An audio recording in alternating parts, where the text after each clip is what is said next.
Oke. Oke, Assalamualaikum. Dan salam selamat pagi, masih pagi lagi. Salam sejahtera, Waalaikum, Ni Hao Ma, dan salam Malaysia Madani. Apa khabar semua? Okey, bertemu kita kembali dalam program Buah Bicara Pakar 4.0 yang dah bersiaran selama tahun yang keempat. Okey, yang dia dipanggil perspektif pengguna dan masyarakat. Ini siri yang kedua untuk tahun 2024. Ini mengupas program ini merupakan program anjuran Persatuan Ekonomi Pengguna dan Keluarga Malaysia yang lebih kenal sebagai MEFI dan Jabatan Pengurusan Sumber dan Pengajian Pengguna Fakulti Teknologi Manusia Universiti Putra Malaysia. Untuk makluman semua, program ini bersiaran pada minggu kedua dan minggu keempat setiap bulan. Pada hari Jumaat, pada jam 10.30 pagi dan 11.30 pagi. Seperti kita pada saat inilah. Okey. Program ini akan mengupas isu-isu semasa dengan menyampaikan ahli-ahli panel dalam bidang-bidang yang diketengahkan. Okey. Konsep program ini adalah bentuk perkongsian ilmu dan berdasarkan kepakaran-kepakaran yang dan juga tajuk-tajuk yang diketengahkan yang dijalankan secara santai. Okey. Menggunakan pendekatan yang mudah difahami oleh masyarakat dan menyampaikan maklumat kepada masyarakat akan permasalahan yang dihadapi bagi menjamin dan juga meningkatkan kualiti hidup yang lebih baik selaras dengan hasrat kerajaan, iaitu menjadikan rakyat Malaysia berilmu dan peka perubahan dan juga cabaran hidup, iaitu berilmu dan berbakti. Okey. Oleh itu, pada episod kali ini, program menampilkan yang berbahagia Profesor Madya Dr. Rosita Naina Muhammad yang merupakan pensyarah kanan di Fakulti Perniagaan dan Pengurusan di Universiti Teknologi MARA. Apa khabar Doktor? Sihat ke? Alhamdulillah, sihat. Alhamdulillah. Dr. Irwan sihat? Alhamdulillah. Terima kasih Doktor kerana sudi bersama kita di kita punya program Buah Bicara kita pada hari Jumaat ini. Alhamdulillah. Okay. Untuk makluman para penonton, program ini bersiaran di YouTube iaitu dipanggil dengan username ialah dr/shah @network di YouTube. YouTube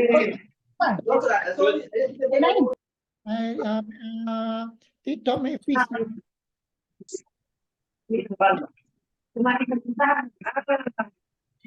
Mau ataupun tidak. Jadi kita pun mohon kerjasama rakan-rakan kita yang lain tu. Dibuat antara pelana. Bagi kita punya program. Buat program pun. Dr. Irwan, Lena Rosli tak mute dia punya speaker. Saya tengah cuba mute kan. Saya mute kan. Lena Rosli. Okey, boleh. Okey. So kalau dah ada tu boleh mudah sikitlah kalau kita kalau ada soalan, ada pertanyaan yang nak ditanya secara direct terus kepada panel kita, dipersilakan, ataupun nak berkongsi soalan-soalan tu di ruangan chat. Soalan-soalan itu akan diambil dan saya akan naikkan akan ajukan pada panel kita pada pagi inilah. Okey. Baik. Okey, so tajuk kita pada hari ini adalah pembelian di atas talian. Okey. Atau sejauh manakah pengguna percaya? Okey, kita ingat dalam bentuk percaya. Percaya dalam bentuk macam mana? Percaya produk itu sendiri ke? Percaya segi royal dia punya kesetiaan ke, ataupun produk yang dijual atas talian, kita percaya tak produk tu apa yang dipaparkan tu sama ke tidak? Sebab kita dah biasa pada sebelum ni dengan bentuk fizikal, konvensional semua kan. So jadi kita dah ada satu alternatif lain, jualan di atas talian. So sekarang pun benda tu dah jadi trend. Okay. So di trend di kalangan pengguna, terutama di kalangan pengguna muda. Pembelian atas talian ini tidak kira pengguna muda, belia dan juga dewasa. Telah ada juga termasuk juga warga tua, bahawa mereka dia menjadi satu pilihan kerana mereka ada banyak faktor-faktor lah mengapa mereka beralih daripada keadaan konvensional, iaitu secara fizikal yang ada tapak, ada permis, semua tu mereka berpindah menjual produk-produk mereka di atas talian dan pengguna pula membeli produk-produk mereka produk-produk yang ditawarkan di atas talian. Okey doktor, saya ada soalan doktor. Baik. Okay, boleh tak doktor kongsikan definisi pembelian atas talian berbanding dengan pembelian atas fizikal dengan menggunakan bahasa yang layman yang mudah dipahami. So, apa yang dimasukkan atas talian ni? Okey. Okey. Okey doktor, boleh tak kongsi sedikit doktor? Dipersilakan. Okey, baik. Terima kasih ya. Nah, terlebih dahulu ya, Assalamualaikum semua. Ya. Selamat pagi. Dan saya ingin juga merakamkan ribuan terima kasih kepada Dr. Irwan sendiri selaku berada Jabatan Pengurusan Sumber Manusia UPM dan juga pihak McPhee sebagai penganjur menjemput saya pagi ini untuk bual bicara pakar bertajuk sejauh manalah kepercayaan kita kepada pembelian secara talian secara online. Baik, terima kasih. Saya selaku pensyarah kanan juga di ITM dan digital pemasaran merupakan salah satu subjek lah ekspertis saya, dan insya-Allah sama-sama kita berkongsi sejauh manalah pengguna dan masyarakat peka dengan segala periklanan, promosi yang ditawarkan sejauh mana kita boleh percaya ya. Baik, sebelum itu kita pergi kepada soalan Dr. Irwan tadi tentang definisi istilah pembelian atas talian ya. Nah, pembelian atas talian ini menurut istilahnya iaitu kita membeli belah membuat transaksi perniagaan menggunakan talian internet menggunakan talian internet. Jadi bila kita menggunakan talian internet ini yang di mana 24 jam lah sehari kita boleh masuk login dan explore mempeloporilah segala yang berada dalam internet ini untuk memudahkan pembelian kita ya.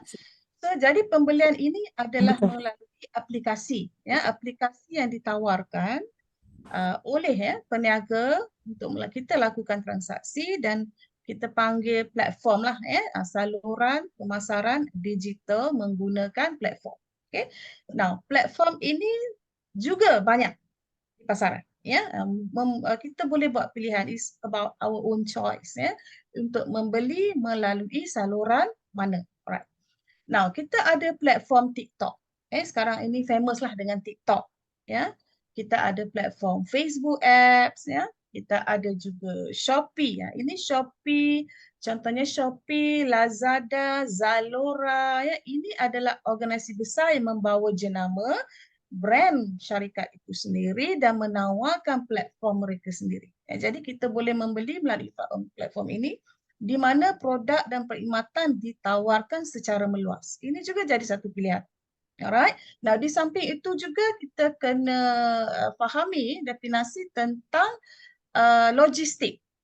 Logistik di mana saluran ini dibawa transportasi, ditransportkan diangkut menggunakan pengangkutan melalui GrabFood kita GrabFood. Ini memang dah popular lah GrabFood, Foodpanda, mereka ini adalah logistik dan juga mereka juga mempunyai aplikasi tersendiri di syarikat itu, di mana kita masuki aplikasi mereka, apps mereka melalui internet, dan kita juga boleh terus view, explore, buat tempahan mengikut semua barangan yang ditawarkan. Itulah yang kita katakan kita kena fahami contoh-contoh inilah di mana platform talian atas talian ini diberikan dan kita kata ditawarkan kepada pengguna, dan pengguna lah membuat pilihan di mana pembelian itu berlaku ya. Now, apakah bila talian ini dibuka talian ini buka, transaksi berlaku, dia juga menjadi satu medium periklanan medium periklanan.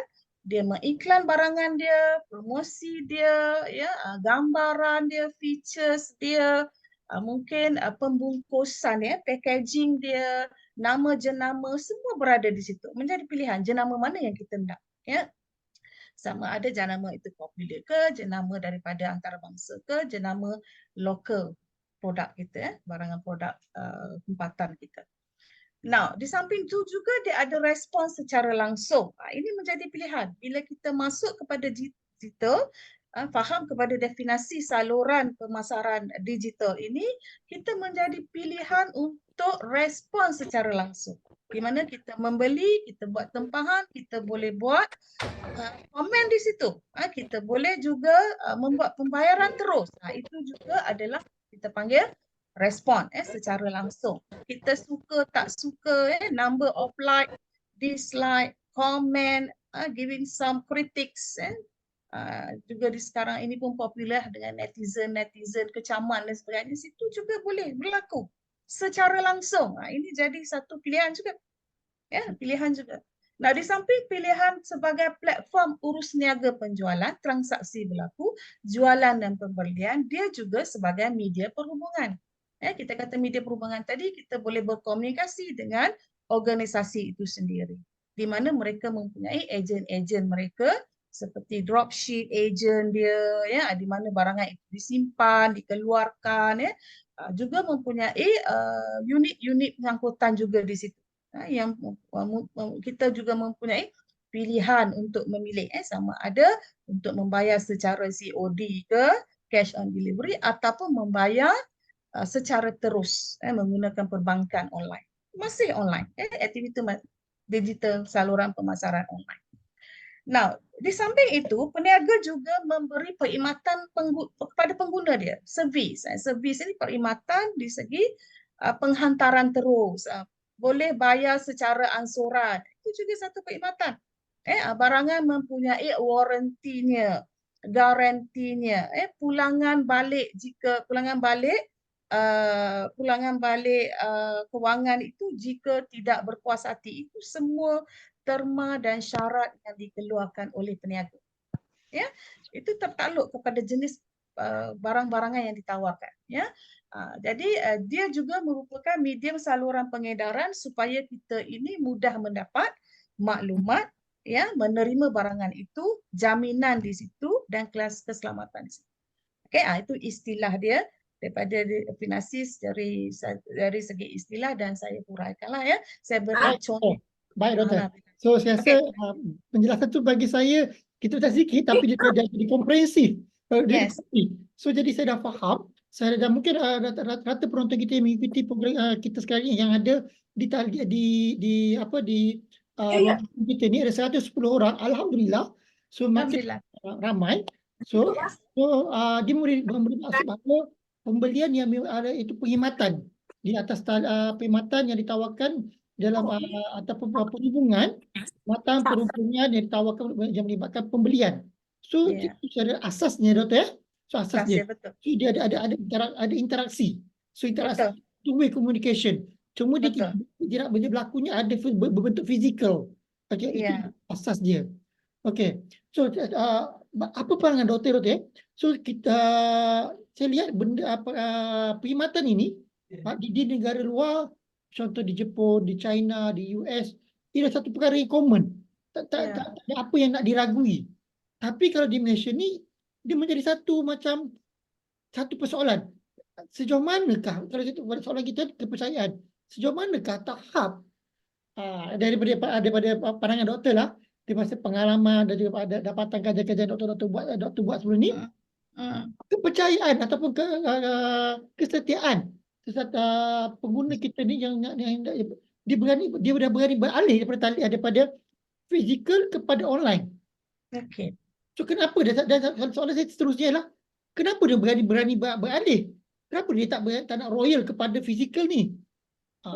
Okey, boleh jelaskan? Okey, baik. Terima kasih Dr. Irwan dengan soalan tadi, menarik, soalan yang sangat menarik. Now, perubahan kepada transaksi secara konvensional di premis perniagaan telah bertukar kepada secara dalam talian adalah bermula, hebatnya transaksi ini bermula semasa kita perintah berkurung PKP kita. Itu norma baru yang kita dapati menjadi satu fenomena baru aktiviti pembelian ini berlaku. Ya, so faktor sebelum PKP ini berlaku, transaksi secara konvensional, faktor yang mempengaruhinya adalah kepercayaan. Itu faktor yang pertama. Kepercayaan maksudnya mereka membeli secara dalam talian ini. Saya rasa kena mute, kita tak dengar. Dr. Irwan. Okey, tak apa. Mereka dia dimaksud terus tu. Tak apa, saya akan open. Teruskan, Doktor. Jadi bermulanya adalah norma baru tadi, kita back to PKP tadi. Jadi kita terpaksa dengan keterpaksaan ini membeli secara online. Bila kita membeli secara online, di situ juga kita diberi, kita kata pengajaran satu yang baru, membeli dengan suatu nilai kepercayaan di situ. Kita percaya, kita beli, kita dapat. Belum lagi ada segala penipuan, scammer, belum lagi.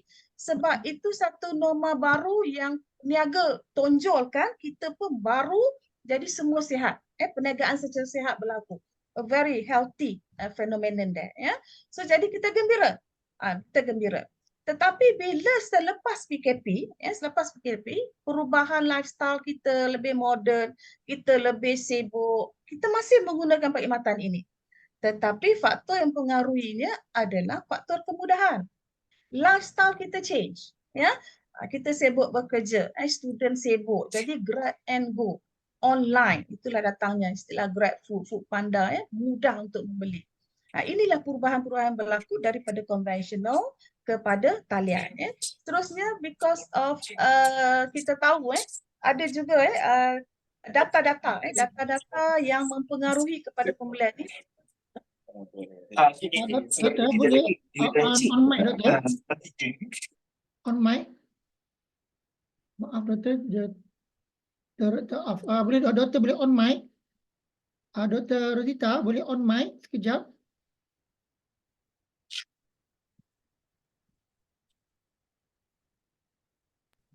Oh, dia tertutup ya. Okey, baik. Ya. Alright. Now, jadi tentang kajian saya telah saya buat bersama tim kita, dijalankan di beberapa negara. Satu negara Istanbul itu sendiri di Turki. Kedua kita jalankan di Thailand, Phuket, bersama dengan ahli akademik iaitu Phuket Ratchabad University, PKRU di Thailand, dan juga organisasi perniagaan, kita juga daripada rakan industri. Kita kolaborasi dan kita buat satu kajian tentang penggunaan digital,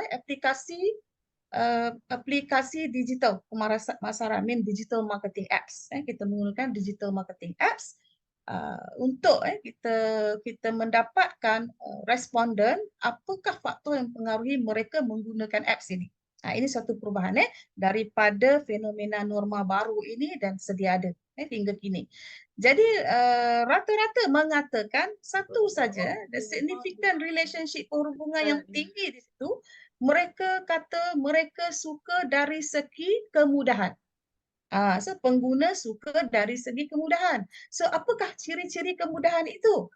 Cepat mendapat barangan dia, mudah, ada return back policy, boleh pulang balik, jadi dan masa yang dihantar itu tepat, itu dari segi kemudahan. Jadi dia tidak perlu pergi kepada premis konvensional untuk beli barangan, dan dia perlu pergi kepada parking dia untuk beratur, untuk membeli, buat pembayaran, mungkin mengambil setengah hari. Jadi fenomena baru ini mengikut kepada lifestyle pengguna dan masyarakat kita. Kajian juga didapati mereka menghabiskan masa lebih kurang 2 jam ke 30 minit satu hari bersama dengan gadget.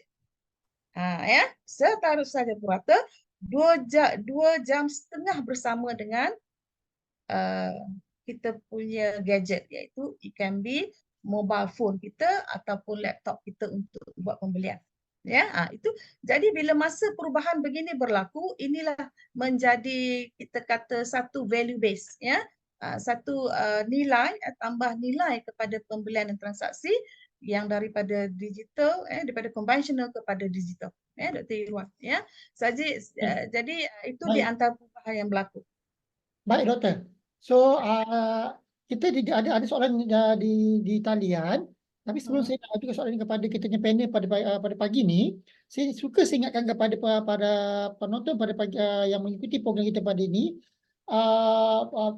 tuan-tuan dan puan-puan boleh mengikuti kita di channel lain, iaitu di TikTok, iaitu TikTok Mefi, ataupun di YouTube kita juga, di channel kita. Dan juga tuan-tuan juga boleh mengajukan soalan kepada panel kita ataupun sama direct terus ataupun di ruangan chat. So tuan-tuan dan puan-puan juga digalakkan juga untuk berinteraksi bersama-sama dengan kita panel kita.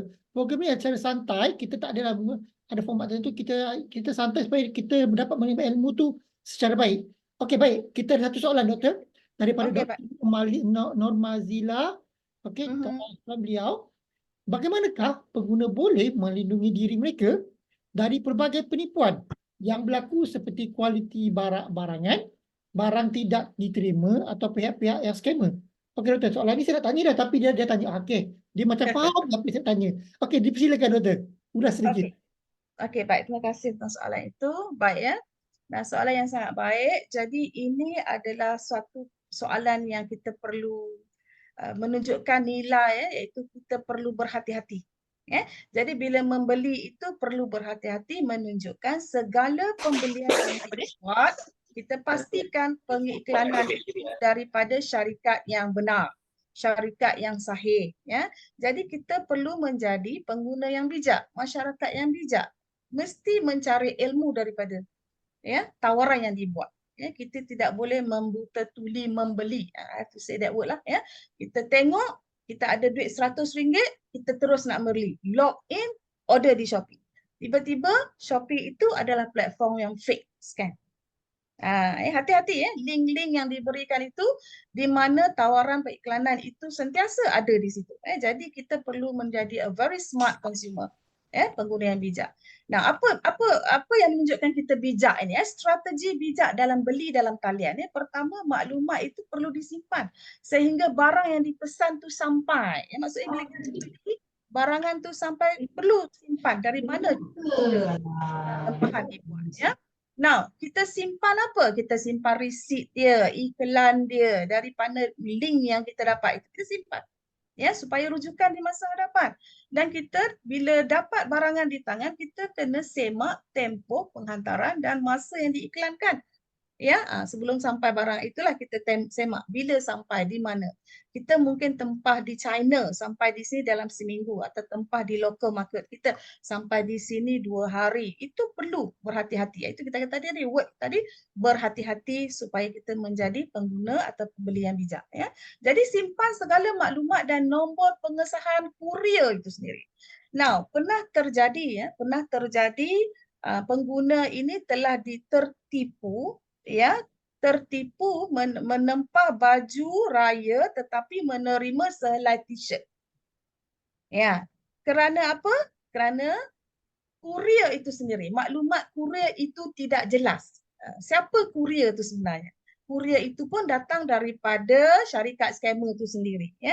Jadi mereka merupakan satu konsortium. Jadi kita perlu berhati-hati, berwaspada di sini.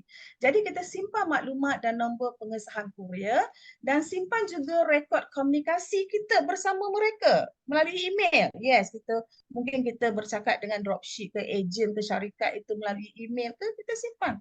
Kita simpan melalui WhatsApp kita, screenshot, keep to one place, safe place. Mungkin dari segi Telegram kita, WeChat ke Live, Messenger ke, inilah untuk proses tuntutan dan aduan kita ini. Itu jadi kita have to be very, very smart dan simpan nombor telefon, alamat perniagaan, nombor pendaftaran perniagaan. You see, I think semua step ini mungkin kita terlepas pandang sebagai pengguna. Kita terus nak membeli. Betul, saya setuju dengan cadangan doktor. Yes. Doktor dah bagi saya bagi kita perkongsian tips-tips untuk berhati-hati jadi pengguna bijak tu. Tetapi doktor, saya agak tertarik dengan doktor punya satu ayat tadi kata berhati-hati. Yes. Berhati-hati ni bagi saya, ya kita sentiasa ingatkan rakan-rakan kita, beli ni kena baca dia punya komen, baca dia punya Yes. review, tengok dia punya dia apa mahu boleh sampaikan. Tetapi kena juga kita macam mana tu, Doktor? Macam mana tu, Doktor? Pasti kena juga. So, satu Kena satu juga. itu kena juga. Kedua, Doktor, ini tadi Doktor sebut berkenaan dengan Shopee, Lazada. Itu okey. Sebab itu platform yang agak famous, very established. Bagaimana pula platform-platform atas talian yang tidak didaftarkan, ada yang kita boleh rujuk, contoh pembelian direct terus melalui grup-grup WhatsApp, ataupun melalui di Facebook, dia iklan sekian-sekian, so untuk sampai ada beli barang tu. Tapi sampainya tadi Doktor sebut tadi ada beli baju kurung, tapi yang ada kes sebelum ni saya dengar beli nak order iPhone sampainya lesung. Itu satu Ya, lah. Dan banyak lagi kes-kes lain. So dari segi kepercayaan tu di Malaysia tu bagaimana, Doktor? Tahap kepercayaan, tahap kita trustworthy tu bagaimana? Ya. Itu yang kita tengok lagi royal tu macam mana dia? Adakah kita Okey. nak pergi ruang ataupun ada ruang, ataupun di Malaysia kita dah ada satu akta khas. Okey? Okay, Doktor, Okey. sebelum Doktor jawab, kita ada soalan saya ingat pada penonton. Kita ada 10 minit lagi, 10 minit lagi persiaran. Tu saya mohon pada peserta, pada penonton yang mengikuti program ini untuk mengikuti semula, masuk link yang sama, link yang sama untuk ikuti kita untuk sambung lagi setengah jam lagi. Okey? So dia makin lama makin hangat ni. So jadi dipersilakan Doktor untuk perkongsian tadi. Silakan. Sambung. Baik. Terima kasih ya tentang kepercayaan tadi, tentang penipuan, fraud yang berlaku, ini telah menjadi satu fenomena yang sukar kita tangani, kerana rekod polis pun mereka tak dapat kesan, dan they are very smart. Jadi kita pun kena smart than them, ya. Jadi apa smart ya tadi saya dah listkan lah apa-apa senarai-senarai yang perlu kita simpan. Dan sebelum itu juga kita perlu ada pengalaman membeli. Pengalaman ini kita boleh share dengan kawan-kawan kita lah, ataupun kawan-kawan kita yang dah membeli dia share dengan kita. Itu kita panggil customer experience, consumer experience. Itu juga pengalaman. Pengalaman dari segi telah menggunakan barangan itu. Itu satu faktor boleh menolong. Keduanya, kalau kita tiada pengalaman, kita mesti perlu ada ilmu. Ilmu mencari, mendiagnosis, itu mendapat maklumat itu secara telus, secara jitu lah kita panggil. Kita perlu cari maklumat itu. Sedangkan penipuan ini berlaku, mereka ini sangat licik lah. Penipuan ini berlaku, kita lihat kepada jenama itu sama, sangat-sangat sama. Bila kita klik satu link, itu adalah link yang sah. Tetapi iklan itu akan datang daripada link yang tidak sah. Dia akan datang saja pada kita, dan bila kita klik, dia jadi tak betul. Jadi untuk jamin kesahihan ini, kita boleh email terus kepada syarikat itu bertanya, ada telefon kita bertanya, di antara itu, dan kita akan rekodkan. Itu di antara kita kata satu garis panduan yang kita boleh ambil, jika kita tidak boleh pastikan 100% yang dia itu adalah link, sebab berlakunya kita kata scam dari segi online, link-link di bio, itu dah jadi suatu penipuan yang sukar kita overcome. Kita sendirilah perlu rasa smart, intelligent, explore the thing, jangan terburu-buru. Apa tindakan yang kita buat tu jangan terburu-buru, because penggunaan smartphone secara online ini adalah kebanyakannya daripada generation Z, di mana mereka lahir daripada 1996 ke 2009. Ini kategori pengguna yang menggunakan sangat banyak online transaksi. Sebab itu penipuan ini berleluasa, di mana mereka boleh membuat penipuan kepada kalangan-kalangan yang lebih muda ini, yang lebih desperate untuk membeli. Jadi kita yang lebih intelligent ini, kita lebih berwaspada, kita ada ilmu. Saya rasa kita tak ada masalah lah kepada yang 40-an ke atas. Ini banyak berlaku kepada 20-an ke 30-an. Mereka baru memegang wang untuk membeli kan. Tiada kita kata bantuan daripada ibu bapa untuk melihat dan sebagainya. Ini menunjukkan rasa anxiety, rasa excited to buy. Excited to buy, mudahlah tertipu dengan cara ini. Ya, jadi baik doktor. Baik doktor, kita ada sikit kalau apa pandangan daripada kita punya penonton kita pagi ini, Dato' Nur Hasmiliza Azra. So dia kata, Assalamualaikum doktor. Saya seorang Waalaikumsalam. yang memang tiada akaun Shopee, Lazada, TikTok dan sebagainya. Okay. Tapi sekejap. Kita dulu. Okay. So dia kata dia seorang yang observer dan suka study dahulu sebelum buat apa-apa pembelian. Saya kata bagus. Macam tip betul-betul study tengok apa komen itu dia dah kata dia dah apply dah. Komen ada kata tip yang doktor bagi.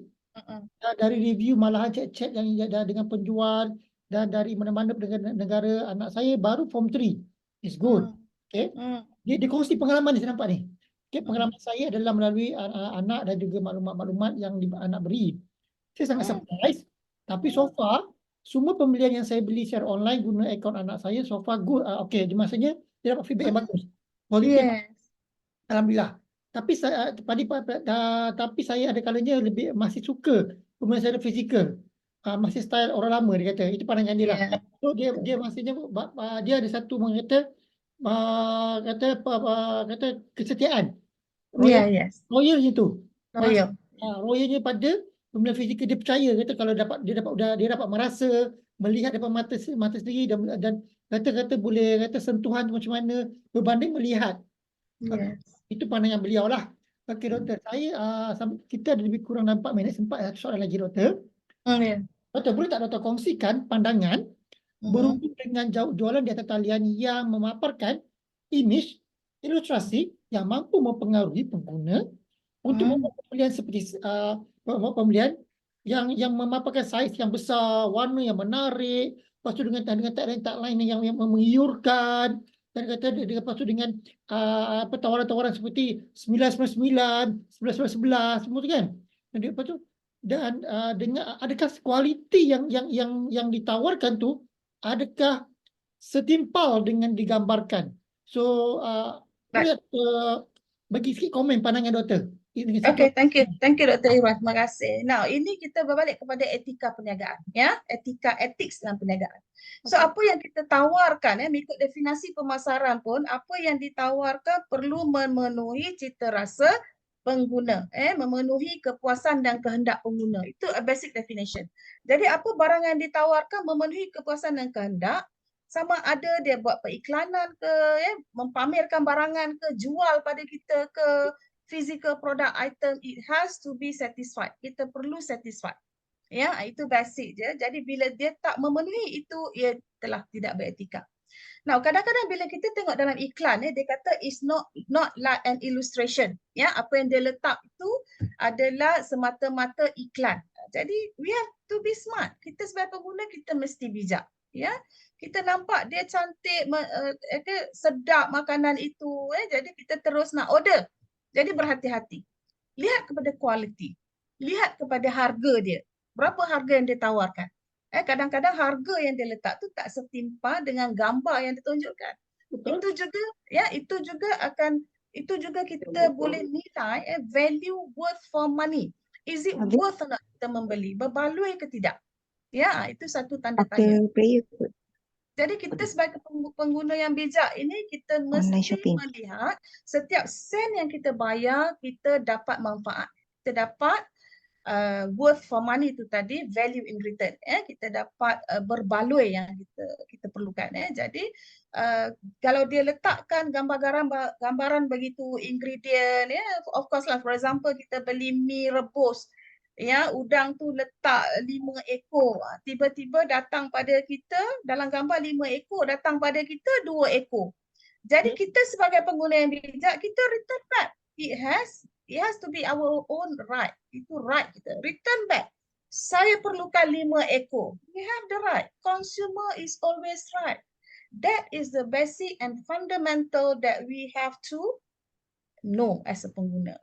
Pengguna masyarakat, consumer is always right. konsumer selalunya betul, ya. Jadi apa yang kita nak mesti berbaloi, ya, apa yang ditunjukkan. Itu hak kita sebagai pengguna. Jadi kita boleh